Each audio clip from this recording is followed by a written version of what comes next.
ইলাহা ইল্লাল্লাহ লা ইলাহা ইল্লাল্লাহ লা ইলাহা ইল্লাল্লাহ লা ইলাহা ইল্লাল্লাহ লা ইলাহা ইল্লাল্লাহ লা ইলাহা ইল্লাল্লাহ লা ইলাহা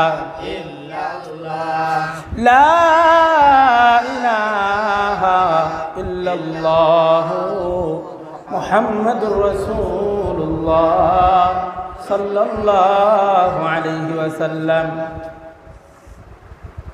معزز محترم حضرات মুসল্লিয়ান کرام طالبان علوم নবুয়ত বিভিন্ন মহল থেকে আগত মেহমানান আযম বেরাদারান ইসলাম দিন দরদি ইসলাম দরদি সর্বশ্রেণীর ইসলাম প্রিয় আল্লাহ সুবহানাহু ওয়া তাআলার মাহবুব বান্দাগণ আল্লাহ রাব্বে করিমের দরবারে লাখো কোটি শুকর আর সুজুদ যে আল্লাহ পাক আপনাকে আমাকে আজ নিসফে শাবান অর্থাৎ শাবান মাসের 14 তারিখ মাগরিব গড়ালেই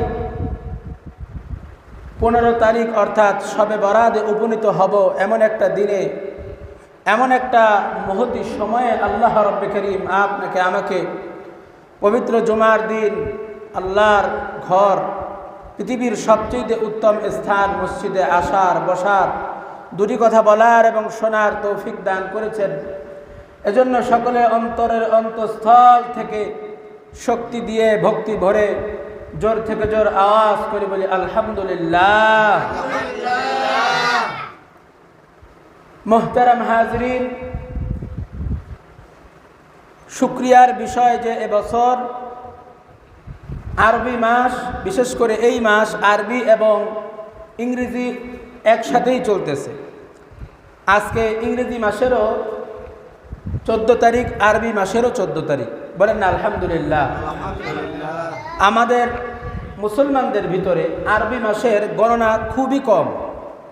এটা শুধু ওলামায়ে কেরাম এটার হিসাব রাখেন, আর তথাকথিত চৌকান্না কিছু মুসলমান এটার হিসাব রাখেন, আর এটার প্রতি আমাদের কারো কোনো হিসাব নাই।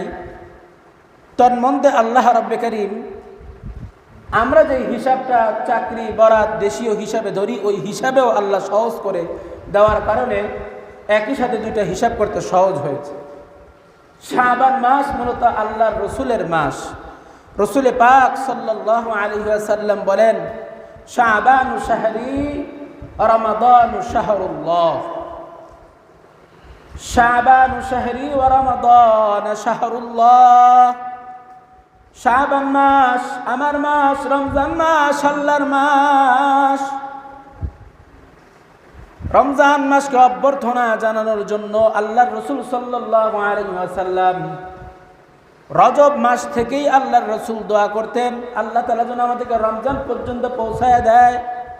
এজন্য আল্লাহর রসুল সাল্লাল্লাহু আলাইহি ওয়াসাল্লাম সব সময় পড়তেন, রজব মাস আসলেই আল্লাহর রসুল পড়তেন, আল্লাহুম্মা বারিক লানা ফি রজব ওয়া শাবান ওয়া বাল্লিগনা রমাদান। আমার সাথে আপনারা একটু পড়েন, আল্লাহুম্মা বারিক লানা ফি রজব ওয়া শাবান ওয়া বাল্লিগনা রমাদান। রাসূল সাল্লাল্লাহু আলাইহি ওয়াসাল্লাম এই দোয়ার মাধ্যমে বলতেন, আল্লাহুম্মা বারিক লানা ফি রজব ওয়া শাবান। ইয়া আল্লাহ, রজব এবং শাবানে আল্লাহ আপনি আমাদেরকে বরকত দান করেন। বারিক লানা ফি রজব ওয়া শাবান ওয়া বাল্লিগনা রমাদান। আর রমজান পর্যন্ত আপনি আমাদেরকে পৌঁছায় দেন। খবর নিলে পাওয়া যাবে আজকেও বাংলার বিভিন্ন জায়গায় মানুষ মারা গেছে না, অনেকে আজকেও দুনিয়ার থেকে বিদায় নিয়ে চলে গেছে। হুজুরে পাক সাল্লাল্লাহু আলাইহি ওয়াসাল্লাম এটা বুঝতেন। আল্লাহ রসুল সাল্লাল্লাহু আলাইহি ওয়াসাল্লামের জ্ঞান, তার ধারণা, তার দূরদর্শিতা আমাদের মতো ছিল না। রসুলের দূরদর্শিতা আর রসুলের সিফাতগুলো রসুলের মতোই ছিল। গতই 5ই আগস্টের গণ অভ্যুত্থানে আমরা দেখেছি বাংলার জমিন থেকে শত শত যুবক প্রাণ দিয়েছে। যারা গত বছর এমন সময় জীবিত ছিল। ঠিক এই একই সময় বহু পাপিষ্ঠরা এই জমিনের উপরে ছিল। আল্লাহ রাব্বুল কারীম ওই সমস্ত পাপী থেকে এই জমিনকে মুক্ত করে দিয়েছেন, বলেন ঠিক কিনা? আল্লাহ তাআলা সহজ করে দিয়েছেন। নতুবা দেখা যায় প্রত্যেকটা বার আল্লাহ তাআলারও কিন্তু একটা সবকিছুর সীমা আছে। মসজিদের চারপাশের দেয়াল হলো মসজিদের সীমানা। আল্লাহ রাব্বুল কারীমের হুকুম আছে, এই হুকুমেরও একটা সীমানা আছে না? জমির একটা সীমা দেয় না? আল্লাহরও একটা সীমা আছে। তিরমিজি শরীফের হাদিসের মধ্যে আসে আল্লাহরও একটা সীমা আছে। আল্লাহর সীমা আর গণ্ডির বাহিরে যখন কোনো ব্যক্তি চলে যায় তখন সরাসরি গজব নেমে আসে। এটা হচ্ছে হালাল। এই সীমানার এক প্রান্ত হচ্ছে হালাল আর এক প্রান্ত হচ্ছে হারাম। বাইনাল হালালি ওয়া বাইনাল হারামি শুবাহাতুন, হালাল আর হারামের মধ্যখানে যেটা থাকে এইটা হলো সন্দেহ। এজন্য ইসলামের সন্দেহেরও অবকাশ নাই। বলছে মুমিনের ভিতরে কোনো বিষয়, ভালো মতো খেয়াল করেন, মুমিনের ভিতরে যদি কোনো এমন বিষয় আসে আমি এই কাজটা করব কি করব না, এমন কোনো বিষয় যদি আপনার সন্দেহ হয় তো সন্দেহজনক কাজটা আপনি করবেন না। তার কারণ হলো হালাল আর হারামের মধ্যে কোনো শুবাহাত নাই, কোনো সন্দেহ নাই। বিয়ে শাদী করবেন, সন্দেহ হচ্ছে এটা আসলে কি ভালো না, উপর থেকে দেখছি একরকম, ভিতর থেকে আর এক রকমও হইতে পারে, সন্দেহ আসতে পারে। এই সন্দেহ এই পর্যায়ে আসলেও ইসলাম কি করবে, একটা উম্মতের কি করণীয় আল্লাহ তাআলা বাতিয়ে দিয়েছেন, ইস্তেখারা করো। সন্দেহের ব্যাপারে ইস্তেখারা করো। কিন্তু হালাল হচ্ছে আল্লাহর একটা গণ্ডি আর হারাম হচ্ছে একটা গণ্ডি। হালালটা হচ্ছে আল্লাহ রাব্বুল কারীমের সীমাবদ্ধতার ভিতরের গণ্ডি, আর হারাম হচ্ছে ওই দিক যেটার বাইরে লাইন ক্রস করে গেলে ট্রেন যেমন আর বাঁচে না। একটা মানুষ যখন পাপ করতে করতে করতে করতে হারামের থেকে এটা লাইন ক্রস করে ফেলে তখন আল্লাহ রাব্বুল কারীম আর সহ্য করে না। যার একটা দিবালোকের ন্যায় একটা উজ্জ্বল দৃষ্টান্ত আমরা দেখতে পাই বা দেখেছি এর পূর্বে। সবে বরাত যখন আসে অথবা তার আগ পরে যখন বর্তমান একটা গজবের দিবস যেটা চলে, ভ্যালেন্টাইন্স ডে, ভালোবাসা দিবস, এই ভালোবাসা দিবসে যখন কুকর্ম প্রতীয়মান থাকে, চলতে থাকে, এটা এমন কুকর্ম যে কুকর্মের ব্যাপারে আল্লাহ রাব্বুল কারীম সবচেয়ে বড় থেকে বড়, গুরুত্ব থেকে গুরুত্বপূর্ণ আযাবের কথা বলেছেন। এটা যখন অ্যাভেলেবেল চলে তখন এই জমিন, আল্লাহ আসমান থেকে গজব না দিলেও জমিনে সহ্য করে না। তখন কি দাঁড়ায়? তখন এটা দাঁড়ায় যে জমিনে আমরা বহুবার দেখেছি এই সমস্ত গজবের কাজ যখন জমিনে অ্যাভেলেবেল হয় তখন আপনার ভূমিকম্প শুরু হয়ে যায়। এটা আপনারা লক্ষ্য করেছেন কিনা আমি জানি না। আমরা প্রায় মাদ্রাসায় যখন পড়েছি, বের হয়েছি, প্রায় দেখছি এই জাতীয় পাপগুলো যখন অ্যাভেলেবেল হয় তখন আল্লাহর গজব নেমে আসে, জমিনের ভিতরে জালজালা শুরু হয়ে যায়। মুহতারাম হাজিরিন, তো আল্লাহ রাব্বুল কারীম ওই একই দিনে প্রত্যেকটা মুমিনের জন্য একটা পরীক্ষার বস্তু রেখেছেন। আজকে একদিক থেকে যেমন ভালোবাসা দিবস আমাদের জন্য নয়, মুমিনের জন্য ভালোবাসা দিবস হচ্ছে প্রত্যেকটা দিন। বলেন না সুবহানাল্লাহ। মুমিনের জন্য ভালোবাসার দিবস হলো প্রত্যেকটা দিন। আর দিন আর নাসিহা, দিন হলো ওটা যেটা অন্যের জন্য কল্যাণ কামনা করে, কোনো লাভ ছাড়া কল্যাণ কামনা করে। লাভ ছাড়া কোনো কল্যাণ কামনা করার নাম হচ্ছে দিন। কোনো ব্যক্তি যদি কোনো ব্যক্তিকে উপকার করে, এই উপকারের পিছনে তার একটা স্বার্থ থাকে। কিন্তু কোনো ব্যক্তি যদি একজন আরেকজনকে উপকার করে, এই উপকারের পিছনে তার কোনো স্বার্থ নাই। স্বার্থ একমাত্র এইটা যে আমার এতটুকু উপকার, আমার এতটুকু হেল্পের কারণে একটা মানুষের উপকার হয়ে যাক, একটা মানুষের উপকার হয়ে যাক, এমন চিন্তা ভাবনা নিয়ে কোনো ব্যক্তি যদি কোনো ব্যক্তিকে এই সহমর্মিতাটুকু দেখায় তাহলে এটার নাম হচ্ছে দিন। স্বার্থের জন্য যেটা করা হয় ওটার নাম দিন নয়। যেটা একজন ব্যক্তি উপকারের জন্য করা হয় এটার নাম হচ্ছে দিন। আর দিন আর নাসিহা, সহমর্মিতার নাম হলো দিন, সহমর্মিতার নাম হলো দিন। মেরে মুহতারাম হাজিরিন, তা আল্লাহ রাব্বুল কারীম এই একই দিনের ভিতরে আল্লাহ তাআলা দুইটা জিনিস দিয়েছেন। এক দিক থেকে তথাকথিত ভালোবাসা দিবস, অন্য দিক থেকে শবে বরাত, শবে লাইলাতুল বারাআহ। মুমিনের ভালোবাসার দিন প্রত্যেকটা দিন। আপনি হাদিস শরীফের মধ্যে এসেছে, আপনি একটা মুসলমান আর একটা মুসলমানের দিকে একটা মুস্কি হাসি দিবেন, মহাব্বতের দৃষ্টি থেকে একটা মুস্কি হাসি দিবেন। একজন আবেদের সারা রাতের তাহাজ্জুদের নামাজের চাইতে একজন মুসলমানের দিকে একটা মুস্কি হাসি দিয়ে কথা বললে এর চাইতে এই তাহাজ্জুদের নামাজ, সারা রাতের তাহাজ্জুদের নামাজ সমতুল্য সওয়াব হয়ে যায়। বলেন না সুবহানাল্লাহ। এর নাম হলো সহমর্মিতা, এর নাম হলো ভালোবাসা দিবস। বাবার দিকে যদি একটা মহাব্বতের দৃষ্টি দিয়ে দেখায়, মায়ের দিকে যদি স্নেহের মমতা, স্নেহ আর মমতা দিয়ে মায়ের দিকে যদি তাকায়, আল্লাহ রাব্বুল কারীম ওই সন্তানের জন্য কবুলিয়াত একটা হজের সওয়াব দান করে দেন। আপনি পয়সা দিয়ে হজ করতে যাইতে পারেন, এটাও একটা ফজিলতের বিষয়, কিন্তু আপনার আমলের ভিতরে, নিয়তের ভিতরে যদি গর্বার থেকে যায়, আপনার এইখান থেকে সৌদি যাওয়া, হজ করা, কষ্ট করা, এই সমস্ত কষ্ট করার পর আপনার সওয়াব, হজের সওয়াব আপনি পাইছেন কি পান নাই, আপনার হজ আল্লাহর কাছে কবুল হলো কি কবুল হলো না এর কোনো নিশ্চয়তা নাই। কিন্তু মহাব্বতের দৃষ্টি দিয়ে যদি মায়ের দিকে একবার তাকান, আল্লাহ রাব্বুল কারীম একটা কবুলিয়াত হজের সওয়াব আল্লাহ তাআলা আপনাকে দান করে দিবেন। এটা কেন? মহাব্বত, ভালোবাসার দৃষ্টি দিয়ে দেখানোর কারণে। এটা হচ্ছে হালাল মহাব্বত। আজকে যে বাংলার জমিনে বড় কুলাঙ্গারের দলদের মাধ্যমে কিছু দায়ুস পুরুষের, কিছু দায়ুস পিতাদের সন্তান, কিছু দায়ুস মায়েদের মেয়েরা যে আজকে একত্রিত হবে, এর মাধ্যমে আল্লাহ রাব্বুল কারীম আসমান থেকে শুধুমাত্র গজব দেওয়া এইটাই বাকি রাখবেন, শুধুমাত্র গজব দেবেন, এই জিনিসটাই হয়তোবা দুনিয়ায় এখনো দিন জীবিত থাকার কারণে হয়তোবা বাকি থাকবে। মেরে মুহতারাম হাজিরিন, এই জন্য এই সমস্ত কুসংস্কার আমাদের ইতিহাস নয়, এই জাতীয় কুসংস্কার আমাদের ইতিহাস নয়। আমাদের ইতিহাস, আমাদের শিষ্টাচার হচ্ছে আল্লাহর দিন, আল্লাহর রাসূল সাল্লাল্লাহু আলাইহি ওয়াসাল্লামের দিন। দিন হচ্ছে আমাদের মৌলিক সম্পদ, একমাত্র ধর্মই হচ্ছে আমাদের মৌলিক সম্পদ।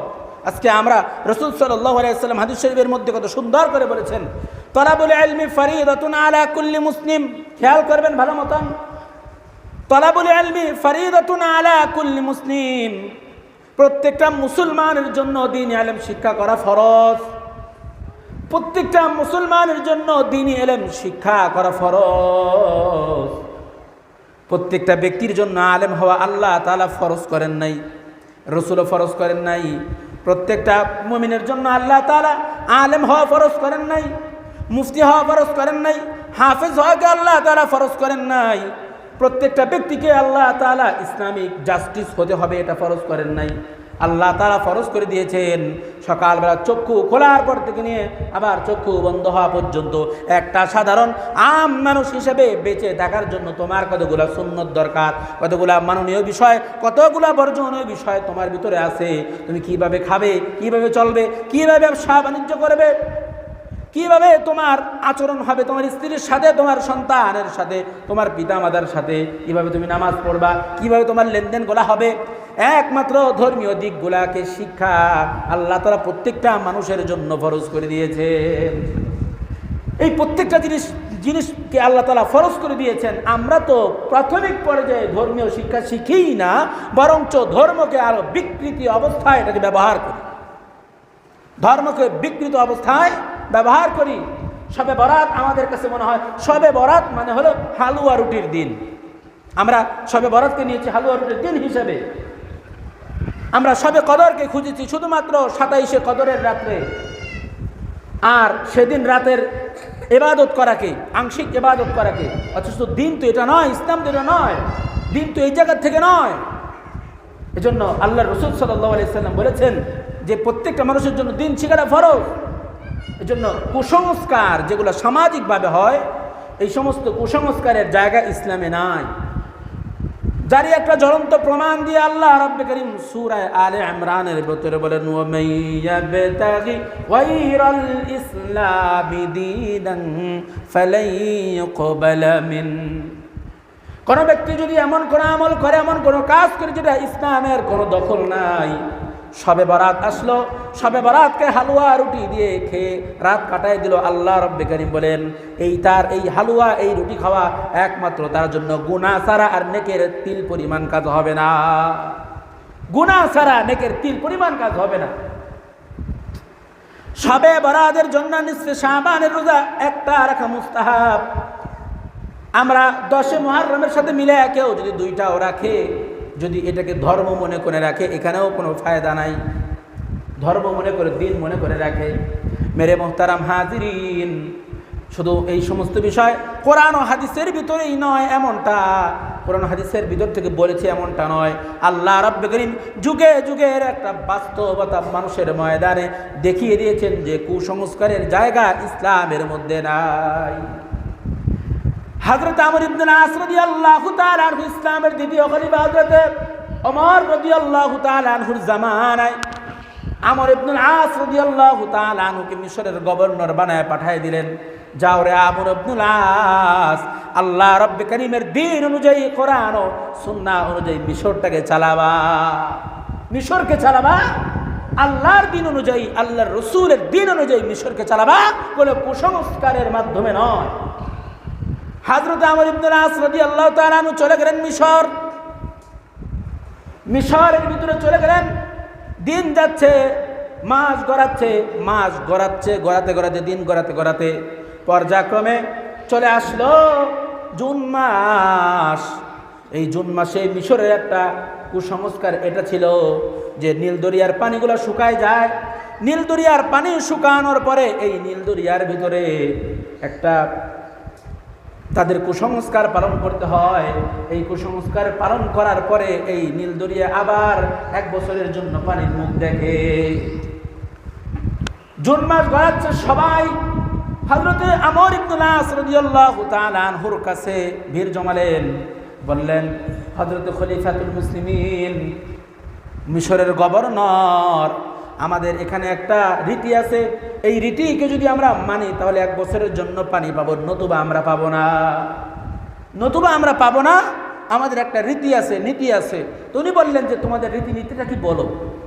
রীতিনীতি হলো এটা, আমাদের রীতিনীতি হচ্ছে এটা, এই জুন মাসে 1 মায়ের 1 সন্তান সুন্দরী কন্যা, এটাকে আমরা তার মায়ের কাছ থেকে আনবো।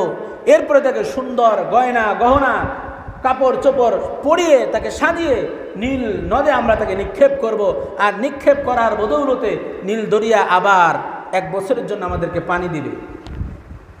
হযরত ওমর ইবনে আস রাদিয়াল্লাহু তাআলা আনহু পরিষ্কার ভাষায় বলে দিলেন, ইসলাম কোনো কুসংস্কারের কাজ করে না, কুসংস্কারকে ইসলাম সমর্থন করে না। এর নাম তোমার ইসলামে কোনো কুসংস্কারের জায়গা নাই। সুতরাং কোরআন এবং হাদিস মতে, আল্লাহর রাসূলের দ্বীন মতে ইসলাম চলবে, ধর্ম চলবে, দুনিয়া চলবে, মিশরও চলবে। মিশরের জমিনের উপরে আমি থাকা অবস্থায় কোনো রকমে এই কুসংস্কার আমি হতে দেব না। জুন মাস চলে যায়, জুলাই মাস চলে যায়, আগস্ট মাস চলে যায়, পানি আস্তে আস্তে কমে যেতে শুরু করলো। অনেক জায়গায় শুকিয়ে চুরচির হয়ে গেল, ফেটে গেল। হযরত ওমর ইবনে আস রাদিয়াল্লাহু তাআলা আনহুর আশেপাশের লোকেরা সংশয়ে পড়ে গেলেন। মিশরবাসীরা আস্তে আস্তে মিশর ছেড়ে বাহিরে যেতে শুরু করলো। এমন সময় হযরত আমর ইবনে আস রাদিয়াল্লাহু তাআলা আনহু হযরত ওমর রাদিয়াল্লাহু তাআলা আনহুর নিকটে একটা চিঠি পাঠালেন মদিনার ময়দানে। হযরতে ওমর ইবনে আস বললেন, এই অবস্থা, আমি এই অবস্থার প্রতি এই উত্তর দিয়েছি, এখন তো এই অবস্থা আমরা কি করতে পারি। হযরত ওমর রাদিয়াল্লাহু তাআলা আনহু যেমন কথা তেমন কাজ, একটা চিঠি লিখলেন। চিঠির মধ্যে লিখলেন, আমি খলিফাতুল মুসলিমিন ওমর ইবনে আমি খলিফাতুল মুসলিমিন ওমর রাদিয়াল্লাহু তাআলা আনহু, ওমর ইবনে আস রাদিয়াল্লাহু তাআলা আনহুর পক্ষ থেকে এই নীল নদ আমি তোমাকে বলছি। চিঠিটা লিখলেন এই যে, আমি ওমর ইবনে খাত্তাব, ওমর ইবনে আস রাদিয়াল্লাহু তাআলা আনহুর নামে আমি হে নীল নদ তোমার কাছে এই চিঠি লিখলাম। যদি তুমি তোমার নিজের ক্ষমতায় চলো তাহলে তোমার পানি মিশরবাসীর জন্য আর কোনোদিন দরকার নাই, কিন্তু যদি তুমি আল্লাহর হুকুমের বলে চলো তাহলে আল্লাহই যেন তোমাকে প্রবাহিত করে দেন। বলেন না সুবহানাল্লাহ। যেমন কথা তেমন কাজ। চিঠি পৌঁছিয়ে দিলেন হযরত আমর ইবনুল আস রাদিয়াল্লাহু তাআলা আনহুর নিকট। হযরত আমর ইবনুল আস রাদিয়াল্লাহু তাআলা আনহু চিঠিটাকে সকাল রাতের বেলা গেলেন, নদীর বুকে নিক্ষেপ করলেন। নিক্ষেপ করার সাথে সাথে নদীর বুকে পানি চলে আসলো। বলেন সুবহানাল্লাহ। এত পানি আগের চেয়ে তো আরো প্রফুল্ল অবস্থা। সকাল যখন হয়ে গেল, মানুষ দেখতেছে তাদেরও ওই সময় খ্রিস্টানদের ঈদের আর মাত্র একদিন বাকি, হয়তো তারা মিশর ছাড়বে, নয়তো তারা মিশর থেকে চলে যাবে, অথবা তারা থাকবে, এরকম একটা সিদ্ধান্তের ওপর যা। সকালবেলা দেখে নদী পানিতে থই থই করে। বলেন তো আমার ভাইয়ের, প্রিয় ভাইয়েরা, এটা কি কুসংস্কারের বরকত নাকি দিন প্রতিষ্ঠা করার বরকত? দিন প্রতিষ্ঠার বরকত। ইসলামে কুসংস্কারের কোনো জায়গা নাই। সুতরাং ভ্যালেন্টাইন্স ডে 14ই ফেব্রুয়ারি এবং শবে বরাত মানে হালুয়া রুটির দিন, এটাও ইসলামে যার কোনো দখল নাই, আমাদের মধ্যেও এটার কোনো দখল নাই। ঠিক কিনা বলেন? আল্লাহ তাআলা এর উপরে আপনাকে আমাকে আমল করার তৌফিক দান করেন। সকলে বলুন আমিন। এজন্য রাসূল সাল্লাল্লাহু আলাইহি ওয়াসাল্লাম বলেছেন যে দায়ুস, যে ব্যক্তি দায়ুস, এই দায়ুস ব্যক্তি কোনোদিন জান্নাতে যাওয়া দূরের কথা, এই ব্যক্তি জান্নাতের ঘ্রাণও পাবে না। প্রাথমিক অবস্থায় জান্নাতে যাওয়া দূরের কথা, জান্নাতে যাওয়ার ঘ্রাণও পাবে না। জান্নাতের ঘ্রাণ এত, যেটা 500 বছর দূর থেকেও জান্নাতের ঘ্রাণ পাওয়া যায়। বলেন না সুবহানাল্লাহ। 500 বছর দূর থেকে জান্নাতের ঘ্রাণ পাওয়া যাবে। ওই দায়ুস ব্যক্তি জান্নাত তো দূরের কথা, জান্নাতের ঘ্রাণটাও পাবে না। সাহাবায়ে কেরাম বললেন, ইয়া রাসূলুল্লাহ, মাদ-দায়ুস, দায়ুস কে? দায়ুস কি জিনিস? মানে দায়ুস কে? আল্লাহর রাসূল সাল্লাল্লাহু আলাইহি ওয়াসাল্লাম বলেন, দায়ুস হচ্ছে ওই ব্যক্তি, দায়ুস হলো ওই ব্যক্তি যে ব্যক্তি তার আন্ডারে থাকা মানুষগুলো, তার সীমাবদ্ধের মধ্যে থাকা, আওতার মধ্যে থাকা মানুষগুলো, পরিবারের মানুষগুলো, যার টাকা পয়সা দিয়ে তারা কুসংস্কারমূলক কাজ করে, আল্লাহর দিন বিরোধী কাজ করে, আর এগুলা সে দেখে দেখে খুশি হয়। আমাদের সমাজের ভিতরে দেখা যায় যে সন্তান সুন্দর মোবাইল নিচ্ছে, পাবজি গেমস খেলতেছে, বাবাও দেখে আর হাসে। আপনার টাকা দিয়েই তো সেই কুকর্ম করতেছে। ঘরের ভিতরে বড় এখন টিভি জ্বালায় রাখছেন, আপনার টাকা দিয়েই এই টিভি আনা, আপনার সন্তান এগুলো দেখে দেখেই খুশি হচ্ছে। আপনি এই দায়ুসের মধ্যে অন্তর্ভুক্ত। শুধু তাই নয়, আজকের এই দিন দেখা যাবে জমিনের উপরে বহুত কপাল পরা পিতামাতার, কপাল পরা সন্তান, কপাল পরা মায়েদের, কপাল পরা মেয়েরা তাদের ইজ্জত হারাবে। বলবে, এতদিন ভালোবেসেছো আমাকে তুমি, থিওরিক্যাল, আজকে একটু ফিজিক্যাল করো, দেখি তুমি আমাকে কতটুকু ভালোবাসো। একটা ভালোবাসার পরীক্ষা হয়ে যাবে আজকে 14ই ফেব্রুয়ারি। ঠিক কিনা? এমন করে কিনা? মনে রাখবেন সবসময়, এই পৃথিবীতে সবচেয়ে বেশি আগুনের ব্যবহার হয়, জলীয় পদার্থ এটা বেশি ব্যবহার হয় খাবারের ক্ষেত্রে। ঠিক না? ভাত রান্না করে, তরকারি রান্না করে, রেস্টুরেন্টের কাজে লাগে, সবচেয়ে এই জলীয় পদার্থটা ব্যবহৃত হয় খাবারের ক্ষেত্রে। আর মানুষ খাবারের দ্বারাই বেঁচে থাকে, আর জলীয় পদার্থের সবচেয়ে বেশি উপকৃত হয় খাবারের জন্য পুরা বিশ্বের মধ্যে। কিন্তু এই আগুন যদি এটাকে অপব্যবহার করা হয়, এই আগুন যদি কখনো রাস্তায় উঠে, তো রাস্তা পুরাবে, ঘর পুরাবে, বাড়ি পুরাবে, জাতি পুরাবে। ঠিক এমনিভাবে মহিলা এই পুরা পৃথিবীর মধ্যে সবচেয়ে বেশি অবদান হচ্ছে নারীদের অবদান। নারীদের অবদান তার কারণ হলো, একটা পুরুষ তার মানসিক শান্তি পায় তার ঘরের ভিতরে তার স্ত্রীর কাছে। শুধু আমরা বলি না, বৈজ্ঞানিকরাও বলে, যখন কোনো পুরুষের মন খারাপ হয়, নারীর সাথে যাও, কত গালগপ্প করো, তুমি দেখবা তোমার এই মনের ভিতরে তুমি নারীর কাছ থেকে, তোমার স্ত্রীর কাছ থেকে প্রশান্তি পাচ্ছ, হালাল প্রশান্তি পাচ্ছ, হালাল প্রশান্তি তুমি পাচ্ছ। এজন্য নারীদের এই পেটকে বলা হয়, এটা একটা ফ্যাক্টরি, মানব গড়ার একটা ফ্যাক্টরি, যার এই ফ্যাক্টরিটা যত ভালো, এখান থেকে তত বেশি আপনার প্রোডাক্ট বের হবেও খুব ভালো।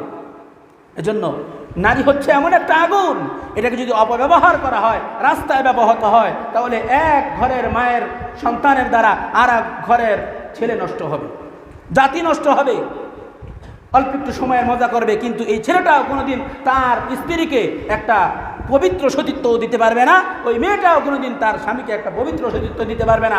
না পারবে তার মেয়েকে, না পারবে তার সন্তানকে, মা না পারবে তার পিতাকে, না পারবে তার স্বামীকে, অল্প একটু সময়ের জন্য। এজন্য নারী হচ্ছে আগুন, এটাকে রাস্তায় এমনি সামনে আমরা নামাই দিব না। আল্লাহ তাআলা এই সমস্ত কথার উপরে আপনাকে আমাকে আমল করার তৌফিক দান করেন, সকলে বলুন আমিন। শবে বারাত, লাইলাতুল বারাআহ, এটা নিয়ে খুব একটা পাসরাপাসরিও বাংলাদেশের মধ্যে চলে। এটা সহিহ সনদের মাধ্যমে আল্লাহ রসুল সাল্লাল্লাহু আলাইহি ওয়াসাল্লাম বর্ণনা করেছেন। আমাদের বাংলাদেশে কিছু লামাযহাবী ব্যক্তিরা আছে, অতি বুঝে, কোরআন হাদিসকে বুঝে, তবে সঠিক ব্যাখ্যায় না, ব্যাঠিক ব্যাখ্যায় বুঝে। এদের মধ্যখান থেকে এক দলের লোকেরা বলে যে শবে বরাত বলতে কিছু নাই, কিন্তু রসুল সাল্লাল্লাহু আলাইহি ওয়াসাল্লামের অসংখ্য হাদিসের মাধ্যমে বোঝা যায় শবে বরাত হচ্ছে এমন একটা রাত, লাইলাতুল বারাআহ, যেই দিন আল্লাহর রসুল সাল্লাল্লাহু আলাইহি ওয়াসাল্লাম থেকে বর্ণিত, মুজাদ্দিদ আল-ফিসানি রাহমাতুল্লাহি আলাইহি থেকে বর্ণিত, এই লাইলাতুল বারাআহ হচ্ছে এমন একটা বারাআত যেই দিন মাগরিবের পর থেকে আল্লাহর রসুল আল্লাহ তাআলা তার স্বয়ং স্বাভাবিক অবস্থার থেকে একটু ব্যতিক্রমভাবে দুনিয়ার আসমানে চলে আসেন, বলেন না সুবহানাল্লাহ। দুনিয়ার আসমানে চলে আসেন, ফজর পর্যন্ত আল্লাহ তাআলা তার বান্দাদেরকে বলেন আলা বিন মুস্তাগফিরিন ফাআগফির লাহু, আলা মিন মুস্তারজিকিন ফাআরযুকাহু। আসো কি কোনো গুনাহগার আমার কাছে ক্ষমা চাইবা, আমি তাকে ক্ষমা করে দেব। আসো কি কোনো রিজিক চাহানেওয়ালা ব্যক্তি, কোনো ব্যক্তি আমার কাছে রিজিক চাইবা, আমি তোমার রিজিকটা পুরা করে দেব। আসো কি কোনো দেনাদার ব্যক্তি, আমি তোমার দেনাগুলোকে পুরা করে দেব। আসো কি কোনো বিপদগ্রস্ত ব্যক্তি, যে আমি আল্লাহ রব্বে করিম তার বিপদগুলোকে আমি মাফ করে দিব, আমি বিপদ থেকে তাকে রক্ষা করব। আসো কি কোনো এমন ব্যক্তি, আমি তার সমস্ত দোয়াগুলোকে কবুল করব। এজন্য শবে বরাত এটা খুবই গুরুত্বপূর্ণ। কেমন গুরুত্বপূর্ণ? শুধু এখানেই নয়, আল্লাহ তাআলা প্রত্যেকটা মানুষকে সৃষ্টি করার 50,000 বছর আগে তার রিজিক কমস কম 5টা জিনিস ওই ব্যক্তির জন্য নির্ধারিত করে দিয়েছেন। কবে তার জন্ম হবে, কবে তার মৃত্যু হবে, কোথায় তার বিয়ে হবে, এটাও সৃষ্টির 50,000 বছর আগে আল্লাহ তাআলা নির্ধারণ করে দিয়েছেন। কলমকে বলেছেন উক্তুব, লিখতে থাকো। আল্লাহ তাআলা এই পৃথিবী বানানোর আগে, আপনাকে আমাকে বানানোর আগে আল্লাহ তাআলা সর্বপ্রথম বানিয়েছেন কলম। এই কলম দিয়ে বললে, এরপরে কলমকে আদেশ দিয়েছেন উক্তুব, লিখতে থাকো, মানুষের তকদির লিখতে থাকো। আল্লাহ তাআলা তকদির লিখে হাত গুটিয়ে নিয়েছেন, হাত গুটিয়ে নিয়েছেন। কেন? বলতে পারেন যে তকদিরে যা আছে তত সেটা হবেই না, না, আপনি কোনটা করবেন। যদি মোবাইলে একটু টেনে আগেরটা পরে দেখা যায়, পরেরটা আগে দেখা যায়, তাহলে আল্লাহ তাআলা জানেন না যে দুনিয়াতে আসার পর আপনি কি করবেন। যিনি সৃষ্টি করনেওয়ালা, বানানেওয়ালা, এটা তো আল্লাহর জন্য আরো সহজ ব্যাপার। তো কলমকে বলেছেন তুমি যা লেখার তুমি কলমকে বলেছেন তুমি তাকদির লেখো, আল্লাহর হুকুমে তাকদির লেখা শেষ। তো শবে বরাত হলো ওই রাত যেই দিন আল্লাহ তাআলা ওই যে 50,000 বছর আগে মানুষের রিজিক কোথা থেকে আসবে, তার বিবাহ কোথায় হবে, সে কবে জন্মাবে, কবে মৃত্যুবরণ করবে, শুধু তাই নয়, হাদিস শরীফের মধ্যে আসছে এভাবে আজকে রাতে এটা ডিসাইড হবে, 1 বছরের রিজিক, 1 বছরের সমস্ত বিষয় এটা পাস হবে আজকে রাতে। 1 বছরের আগের বাজেট এটা আজকে পাস হবে, এটা নির্ধারণ হবে। নির্ধারণ হওয়ার পরে কেউ বলেছেন আজকে রাতেও পাস হয়, কেউ বলেছেন শবে কদরের রাতেও এটা পাস হয়। তো আমরা ধরে নিই এই রাতেই যদি পাস হয়, তাহলে আমার 1 বছরের কি বিপদ আসতেছে, কি আমার জন্য মঙ্গল আমার জন্য আসতেছে, কি অমঙ্গল আমার জন্য আসতেছে, এই জন্য নিজেদের একটু আল্লাহর কাছে কান্নাকাটি করা দরকার আছে না নাই? হ্যাঁ, দোয়া হচ্ছে এমন জিনিস যেটা মানুষের তকদিরকে পর্যন্ত পরিবর্তন করে ফেলতে পারে, তকদিরকে পর্যন্ত পরিবর্তন করে ফেলতে পারে। আমি আমার নিজের ব্যাপারে অনেক আশ্বস্ত। কারণ হচ্ছে আমি রাসূলের একটা হাদিসের প্রতি খুব বেশি আমল করি। আনা ইনদা যন্নি আবদি বি, আল্লাহ তাআলা বলেন হাদিসে কুদসি, আনা ইনদা যন্নি আবদি বি, আমি আল্লাহর প্রতি আমার বান্দা যেমন ধারণা করবে আমি ব্যবহার তার সাথে তেমনই করব। বলেন না সুবহানাল্লাহ। আপনার ধারণাই নেই যে আপনার বেনামাজের জন্য আল্লাহ আপনাকে কিভাবে ধরতে পারেন, যখন আপনি নামাজ পড়েন না। আপনার ধারণাই নেই যে আল্লাহর কাছে কিভাবে চাইলে আল্লাহ আপনাকে দিবে, ধারণাই নেই, আপনি চান না। আপনার ধারণাই নেই যে আল্লাহ কেমন, আপনার ধারণাই নেই আল্লাহ তাআলা আপনার জন্য কোন জান্নাত সাজায় রাখছে, আপনি করেন না। আমার ধারণা আছে আল্লাহর সম্পর্কে অনেক বড়। আমার 1 চোখ যদি কখনো গুনাহ করে, 2 চোখ অশ্রু ঝরে আল্লাহর কাছে কেঁদে তাকদীরকে পরিবর্তন করতে পারে ইনশাআল্লাহ। এজন্য যে ব্যক্তির চোখের পানি ফেলে আল্লাহর কাছে তাকদীরকে পরিবর্তন করতে পারে, উসে রোকনে ওয়ালা কোই নেই। তাকে থামাবার মতো কোনো ব্যক্তি নাই দুনিয়াতে। হ্যাঁ, এটা আল্লাহর প্রতি ধারণার জায়গা থেকে সৃষ্টি হয় মেরে মোহতারাম হাজিরিন। এজন্য দেখেন আজকে আমরা যারা আছি, আমি যদি জিজ্ঞাসা করি আপনাদের পিতার নাম কি বলতে পারবেন, যদি জিজ্ঞাসা করি আপনার দাদার নাম কি বলতে পারবেন, যদি জিজ্ঞাসা করি আপনার বাবার দাদার নাম কি, এই ব্যাস 3 পুরুষ পরে আর কারো কথা মনে থাকে না। ঠিক এমনিভাবে আপনার আগামীর 3 পুরুষ যেটা সামনে আছে এর জন্য আপনি অন্ধ ব্যক্তি, আপনার নামটা দুনিয়াতে থাকবে না। ঠিক এমনিভাবে আপনার পূর্ববর্তী যারা ছিল আজকে তারা কবরের ময়দানে ঘুমিয়ে আছে। বলেন তো কে আমরা কয়বার স্মরণ করি তাদেরকে? আজকের যে রাতগুলো আসে, ফজিলতের রাতগুলো আসে, এই ফজিলতের রাতে তারা আপনাদের দিকে তাকায় থাকে যে আমার সন্তান, আমার নাতি, আমার বংশ পরম্পরা যাদেরকে আমি দুনিয়াতে রেখে এসেছি, আজকে কোনো কিছুই তাদের কবরে পৌঁছবে না। হ্যাঁ, তারা যদি আমার জন্য একটু দোয়া করে তো পৌঁছবে, তারা আপনাদের দিকে তাকায় থাকে। আর আমরা যদি এমন করি, আমরা বাসে গিয়ে ঘুমিয়ে থাকি। ভাই, দুনিয়াতে যতটুকু বাঁচার জন্য যতটুকু দরকার আমাদের যথেষ্ট হয়ে গেছে। হ্যাঁ, কেউ ভাড়া থাকেন, কেউ বাড়ি করছেন, এই পার্থক্য। বাকি দুনিয়াতে বাঁচার জন্য যতটুকু দরকার এতটুকু আল্লাহ তাআলা দিয়ে দিয়েছে সবাইকে। কিন্তু আখিরাতে যতদিন আমরা থাকবো, যতক্ষণই করা দরকার আমরা কি আসলে করেছি? আখিরাতে আমাদের যতদিন থাকা দরকার, আবাদা যে জীবনের শুরু আছে শেষ নাই। জান্নাতি আর জাহান্নামী উভয় দলকে আল্লাহ রাব্বুল কারীম সমস্ত চূড়ান্ত হিসাব নেওয়ার পরে, ফায়সালা করার পরে জান্নাত আর জাহান্নাম উভয়ের মাঝে আল্লাহ রাব্বুল কারীম একটা ভেড়ার মতো বস্তুকে রাখবে। এবার জান্নাতীদেরকে বলবে জান্নাতীরা এইদিকে তাকাও, জাহান্নামীদেরকে বলবে জাহান্নামীরা তোমরা এইদিকে তাকাও। জান্নাতীরা তাকাবে, জাহান্নামীরাও তাকাবে। তাকাবার পরে বলবে এই যে একটা পশু বেড়ার মতো দেখা যায়, তোমরা কি জানো এটা কি? বলবে না। বলে এটা হলো মৃত্যু। এই মৃত্যুকে জান্নাতি আর জাহান্নামী উভয় দলের সামনে মৃত্যুকেও জবাই দিয়ে দেওয়া হবে। বলবে আজকে মৃত্যুরও মৃত্যু হয়ে গেল। জান্নাতীরা আজীবন জান্নাতে থাকবা, কোনোদিন মৃত্যু হবে না। জাহান্নামীরা আজীবন জাহান্নামে থাকবা, এরপর তোমাদের আর কোনোদিন মৃত্যু হবে না। এজন্য ওই জান্নাতে থাকার জন্য আমাদের আসলে যতখানি করা দরকার আমরা কি করেছি? আগামী শবে বরাতের পরে আগামী শবে বরাত আমরা পাবো, তার কোনো গ্যারান্টি আছে? আগামীকাল আমাদের সকাল হবে, সূর্যটা পাবো, এর কোনো গ্যারান্টি আছে? এর কোনো গ্যারান্টি নেই। আমাদের মসজিদের সভাপতি সাহেব, উনি সভাপতি এই জন্য বলতেছি না, পাম দেওয়ার জন্য বলতেছি না, এটা স্বতঃসিদ্ধ কথা, তাই বলি। প্রত্যেকটা শুক্রবার ফজরের পরে চলে যায়, হুজুর সূরা মুলক পড়ে দোয়া করেন, পিতামাতার জন্য দোয়া করেন।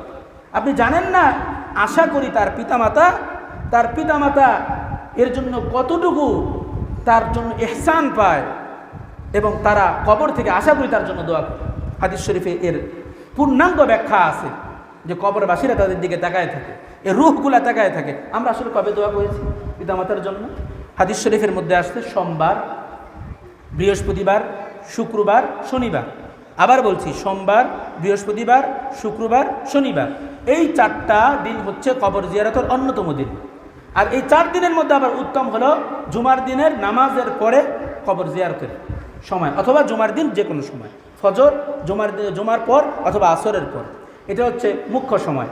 দেখেন আমাদের যে সমস্ত মুরব্বিয়ানে কেরাম চলে গেছেন, এবং আমাদের জন্য যে বাজেট আল্লাহ তাআলা আজকে রাতে নির্ধারণ করবেন, আজরাইল আলাইহিস সালাতু ওয়াস সালামের হাতে অনেক হিসাব কিতাব দিয়ে দেবেন। এই জন্য আমি আপনাদেরকে একেবারে অন্তঃস্থল থেকে আকুলভাবে নিবেদন করব, মসজিদটা ছোট হোক, আমাদের মন যেন ছোট না হয়। আমরা মসজিদের জায়গা থেকে ছোট হইতে পারি, আমাদের ধর্মীয় অঙ্গন, ধর্মীয় মন মানসিকতা যেন ছোট না হয়। ওই জায়গার থেকে বাদ এশারের পরে ইনশাআল্লাহ বয়ান হবে, বয়ানের পরে আমল বাতাই দেওয়া হবে, এরপরে আগামীকাল কয়টা রোজা তাও বলে দেওয়া হবে, এবং সেহরির সময় কয়টা বাজে, আগামীকাল একদিনের জন্য ফজরের নামাজ কয়টা বাজে হবে, এগুলো সব কিছু বলে দেওয়া হবে। আমরা ওই মন মানসিকতা নিয়ে একটা তওবা আজকে মনে করতে হবে, আগামীকালের দিন মনে হয় আমি আর পাবো না। একবারে একটা মৃত মানুষ মনে করে তওবার নিয়ত করে এশারের নামাজের পরে আমাদের বাদবাকি কার্যক্রমগুলো শুরু হবে। ইনশাআল্লাহ আমরা আসবো, এই শেষে আসলাম, আমাদের মন গলবে না।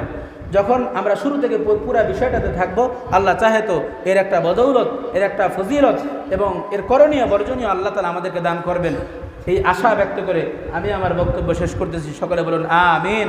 ওয়া আখিরু দাওয়ানা আলহামদুলিল্লাহি রাব্বিল আলামিন। এরা সুন্নত পেনি কবলা জুমা 4 রাকাত সুন্নত।